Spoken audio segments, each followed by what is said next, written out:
मान्यवर, जब भारत की अर्थव्यवस्था का मजाक उड़ाया जाता था, इसको कहा जाता this is the Hindu growth rate. जब से हम लोग आए हैं, यानी जो लोग कहते हैं कि उन्हें हिंदू ग्रोथ रेट ज्यादा अच्छी लगती थी, अब ये 7.8% की हिंदुत्व की ग्रोथ रेट है, क्योंकि अब वो लोग आए हैं जो हिंदुत्व में विश्वास करते हैं। प्रधानमंत्री श्री नरेंद्र मोदी जी इस बात को भली भांति उन्होंने समझा कि उनका धन को किस मार्ग से व्यय करना चाहिए।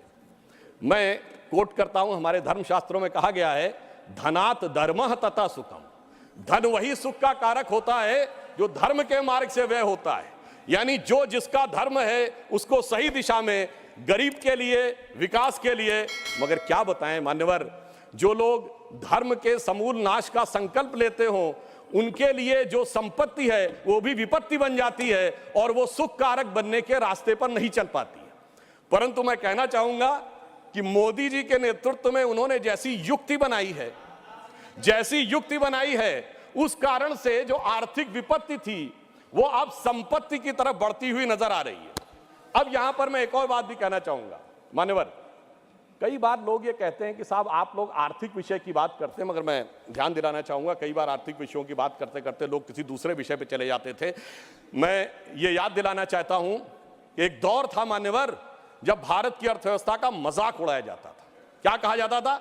ये 2% से ऊपर कभी ग्रो ही नहीं कर सकते। इसको कहा जाता this is the Hindu growth rate. ये कह के हमारा मजाक उड़ाया जाता था कि ये कभी 2% से ऊपर ग्रो नहीं कर सकते मान्यवर।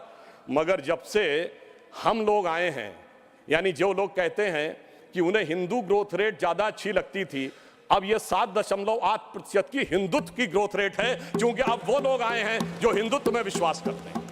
और मैं ये भी एक याद दिलाना चाहता हूं, इसे कोई संयोग माने या दैव योग माने, मान्यवर जब भारत स्वतंत्र हुआ, इस बार की दीपावली के लिए मैं एक और बात भी कहना चाहूंगा, एक नया परिवर्तन भारत का जानते कैसे आया? ये सब कुछ जनता के सहयोग, समर्थन और मोदी जी की युक्ति के साथ तो हो ही रहा है। एक नया स्वरूप भी भारत का उभर रहा है। वो क्या है? जब मान्यवर देश आजाद हुआ तो उस समय भारत की अर्थव्यवस्था पे ताला लगा हुआ था। हमारे तुरंत विपक्षी लोग कहते साहब कुछ था नहीं, बहुत कुछ हम कर नहीं सकते थे। और जब ताला खुला, उस समय श्री राम लला विराजमान भी ताले में ही थे। जैसे ही राम मंदिर का आंदोलन शुरू हुआ, अर्थव्यवस्था के अंदर भी नया परिवर्तन शुरू हुआ। 90 से 92 का ही दौर है अर्थव्यवस्था में भी बदलाव का, भारत की अर्थव्यवस्था के खुलने का, भारत की राजनीति की व्यवस्था के भी बदलने का। और यही वो दौर है जिस समय विवादित ढांचा भी गिरा और नेहरूवियन मॉडल भी समाप्त हुआ।